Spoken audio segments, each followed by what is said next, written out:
moje první otázka zní, jak to u vás teda všechno začalo? Kdy jste začala? Jak jste začala? Jak jste to tady začala budovat? Jo, začala jsem, a vůbec nevím v jakém roce, vím, že oficiálně jsme občanské sdružení tuším od roku 2003, ale začali jsme už před, jakože neofikou. Já jsem kdysi dávno měla ustájenou kobylu v soukromí stáji a tam byla kobyla Rolinka, po kterým se jmenuje. Paní tam měla do chovu, ale kobyla původná nebyla, takže jí dala najatka, nebo handlákovi, aby jí odvez najatka. Ten jí najatka samozřejmě neodvez, obchodník, a asi po 2 letech nebo po roce mi zavolal, ať se přijedu podívat, jestli někoho poznám.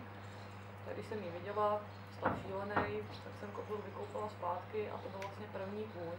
A řekla jsem si, že si zaslouží tady ty zvířata, jako, když samozřejmě to má zdravotní trouble, tak jako se to lidi nechají utratit, ale když nemá, tak někde si v klidu dodlapat po ohradách a zdraví tomu slouží, tak proč ne?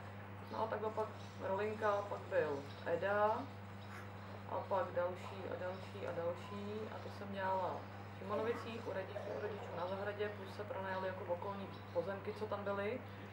A když se naskytla příležitost to koupit tady, tak jsme to koupili pro větší počet zvířat, hlavně jsme něco scháněli, že jo? A od té doby válčíme tady. A pomáhá vám ještě doteď pořád rodina, přátelé, nebo? Jasný, maminka ta pomáhá se může, vozí kolečka a tak. A morálně určitě, no, jako každopádně, táta taky se snaží. Kamarádi, co tady mají ustájený koně, tak musím teda jako zaklepat, že tady jsou všechny lidi opravdu jakože fajn a normální a ochotní, takže když je potřeba s čímkoliv není problém. A jinak asi nikdo, tyjo.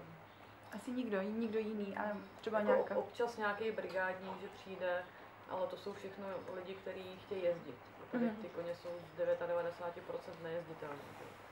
Takže jako ta práce nikomu moc jakože nevoní, že by jen tak jako dělal a pak si na koníčka nesvezděl, tak to moc nefunguje. Jasný. A když koně takhle přijímáte sem na váš statek, co u vás rozhoduje to, že si ho opravdu vezmete? Nebo jestli vyhledáváte někde na stránkách, nebo jestli vloženě třeba znáte nějaké handláky, kterým prostě, nebo jatka, nebo cokoliv, kde vlastně vy to zaseknete a řeknete si, jo, ten jde ke mně. Já už upřímně nevyhledávám. Mě naopak ty lidi kontaktujou a i když je někde nějaký inzerát nebo nějaká kauza se řeší, tak buď mě kontaktují přímo ty lidi, kteří to řeší, a jsou to jejich zvířata, anebo lidi, kteří to viděli, já nevím, na Facebooku nebo někde, že jo, tak okamžitě píšou do chatu nebo volají. Takže mě jedna informace přijde třeba 20krát potom. A pak už je to na domluvě s těma majitelama, ale jako rozhodující faktor, jestli vzít nebo nevzít, já si myslím, že bereme všechno, co potřebuje pomoct. A berete jenom koně, nebo máte třeba kočky, psy, husy? Kočky, kozy, krávy, koně. Co se týče z těch, jako, který přišli zanedbaný a dávali se do kupy. A máte nějaký top stav? Jakože víte, že určitě třeba Jasně, 80 to já mám pořád top stav, jako, že jako už jako dál jako ne. Jinak se snažíme držet okolo těch 30, max 35 ještě jako. A můžu se ještě zeptat, když přiveze se vám sem koník, který je nějakým způsobem buď nemocný nebo starý a vy potom ho třeba chcete dál prodat, jak si vybíráte majitele? Když už teda ho musíte fakt prodat, jak to u vás funguje, kdyby tak třeba někdo chtěl, jestli máte adopci přes internet toho koníka, nebo jestli něco takového. Virtuální adopci máme taky, že si jako dálkově přispívají, nebo na dálku si přispívají na určitýho koně, který ho chtějí. A co se týče těch koní do prodeje, tak samozřejmě přijdou koně, který, já nevím, jsou 7letý, 10letý, jsou zdraví nebo dají se do kondice, že můžou chodit rekreaci. A vybíráme majitele, jsou koně, které tady jsou 2 roky, než mě se ty lidi líbí, abych jim to zvíře dala. Takže si uvěřujeme podmínky, kde to stojí, kontaktujeme jejich ošetřujícího veterináře, kováře, kolikrát volám i na KVS na prověření stavu, abych věděla vůbec, jako kam to zvíře jde. Plus máme smlouvy, že musí co 14 dnů posílat aktuální informace, fotky a já nevím, všechno možný. A takže si myslím, že tam jakože dost, tak ho vybíráme. Jako, upřímně řečeno, nedávám tady toho koně několik let dohromady jenom proto, abych ho dala někomu, kdo za 2 dny jako. A je problém teda ty koně dávat, většina tím, že jsou nejezditelný, tak on nikdo moc nechce koně jako sekačku zahradní, všichni chtějí samozřejmě jezdit, že jo, jako. Takže tady s těma koníkama je problém je potom někam udat. Byť vám ty lidi přijedou a tvrdí, že to chtějí jenom jakože opravdu společníka, a pak to postupně začíná. A mohl by odejít Huberta a mohl by povozit děti a odešlo by to nějakýho bíčka, že jo, takže jako to je takový špatně se schání. Tak moje další otázka zní, když k vám přijde takhle zubožený koník, co všechno musíte ze začátku udělat, když k vám přijede? Každý kůň je samozřejmě jiný, takže jiný postup, ale v první řadě veterinář a odběry krví komplet, aby jsme věděli, jak ty hladiny jsou a co můžeme a nemůžeme. A krmení si sestavuju sama, krmní dávky potom podle stavu zvířete, zubář, tam to chiropraktik, protože po většina těch koní bývají samozřejmě v blokacích, takže máš úžasný chiropraktik, nejenom vyrovná koně, ale i nás. Takže ten, kovář, srovnat korekce, všechno. A víc mě nějak tak nenapadá tady z těch jakože oborů. Je mi to jasný. A co se takhle týče té léčby, tak určitě je to nejenom finančně, ale i časově náročné. Jak tady trávíte, co se týče o péče o zvířata, když si to vezmete, kolik ráno musíte začít, abyste to tady všechno stihla, aby bylo vidět fakt, kolik času do toho musíte dát, krom toho, že celý život, tak kolik času tak denně prostě fakt zabere jenom ta péče o tady ty koníky. Jenom o koně? Jenom takhle o koníky. Ty koně, pokud tam není vyloženě jako nějaký trouble, že by jako se opravdu okolo toho muselo skákat, tak tím, že jsou v pastevku, což si myslím, že je pro ně nejideálnější, mají tam přístřežky, takže kdykoliv ven, tak tam pokud je nějaký problém, já nevím, oděrky nebo právě ty oči nebo cokoliv, tak to máte, samozřejmě ten taky musí být hodný, když je to nějaký psychický labil, tak chvíli trvá, než si tam navážete nějaký vztah, aby se nechal ošetřovat. Ale ono to vyzní hloupě, ale je to jako v řádech desítkách minut, nebo desítek minut, jako to nezabere celý den. Samozřejmě všech jako těch 30 tady teďka je, že jo, tak jako to pak už dá nějaký ten čas.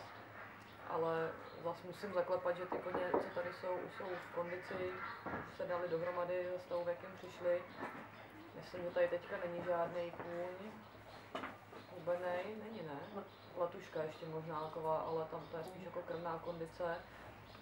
Ale jinak nikdo z nich nemá žádný trouble. Teďka jako mají artrózy a kloubní a tady ty, jako to samozřejmě jo, ale akutní trouble, kdyby to muselo být jako několikrát za den, tak to teďka musím jakože bohudík dobrý.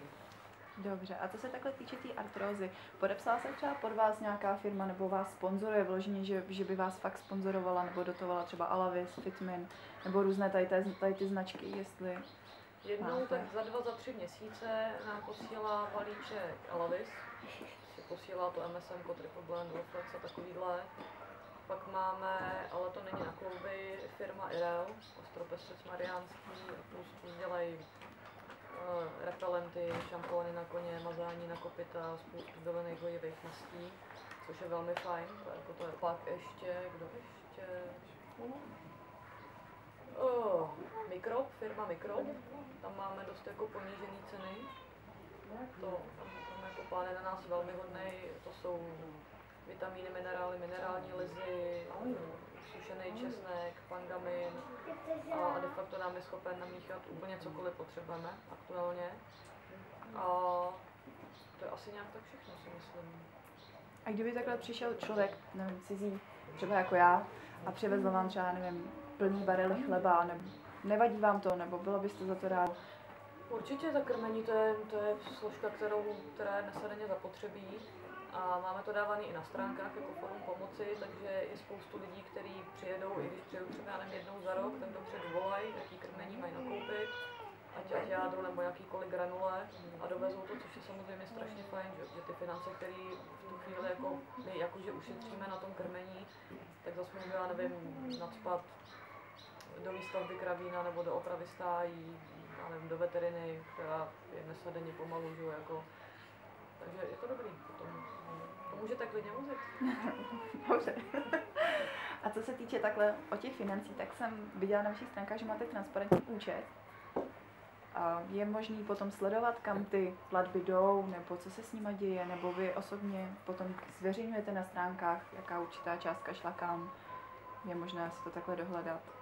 Na stránkách to nezveřejňujeme, která vyloženě částka, ale na ten transparentní účet, když platba odchází, tak se tam vždycky píše, tak aby to ten kdokoliv se na to podívá, na jenom dárce viděl, tak tam je vždycky psaná firma, nebo na co to jde. takže není problém, když se tam napíše třeba nevím, platba faktory za krmiva Bokus, tak když to někdo bude chtít zjistit, tak buď mě může kontaktovat, klidně mu tu fakturu naskenu, to je to nejmenší, anebo si do té firmy přímo může zavolat a zeptá se, hele, posílala vám Poláková nebo Rolinka tu a tu platbu, že jo, tak musím mi tam to potvrdit.